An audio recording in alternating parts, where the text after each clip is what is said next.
Hi friends, ఈరోజు కొబ్బరి పచ్చిశనగపప్పు కర్రీ చూపిస్తాను. ఫస్ట్ 2 స్పూన్స్ ఆయిల్ వేసుకుని ఆవాలు, జీలకర్ర, పచ్చిశనగపప్పు, మినపగుళ్ళు ఫ్రై చేసుకోవాలి. తర్వాత ఉల్లిపాయ, పచ్చిమిరపకాయ, కరివేపాకు వేసుకోవాలి. ఒక ఎండుమిర్చి కూడా వేసుకుని ఫ్రై చేసుకోవాలి.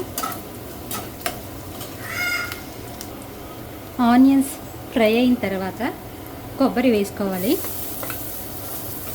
కొబ్బరి వేసుకుని ఫ్రై చేసుకోవాలి.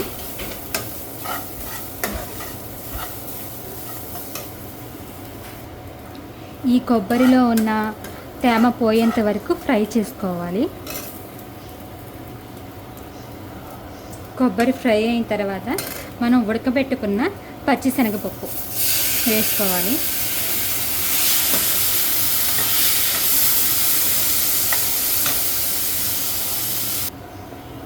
ఇందులో కొంచెం పసుపు వేసుకోవాలి.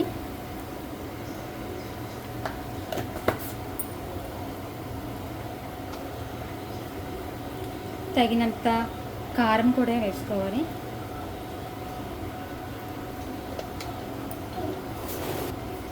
కొంచెం సాల్ట్ అన్నీ వేసుకొని చక్కగా మిక్స్ చేసుకోవాలి.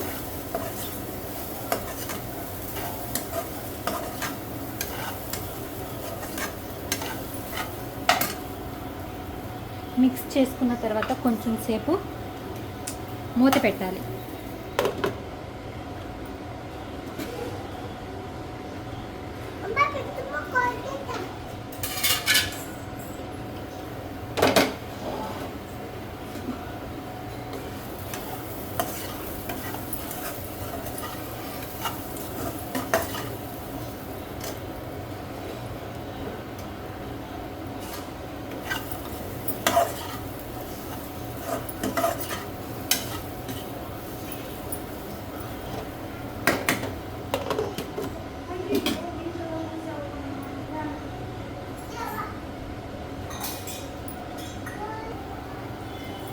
ఒక 10 నిమిషాలు ఫ్రై అయిన తర్వాత కొబ్బరి పచ్చిశనగపప్పు కర్రీ రెడీ.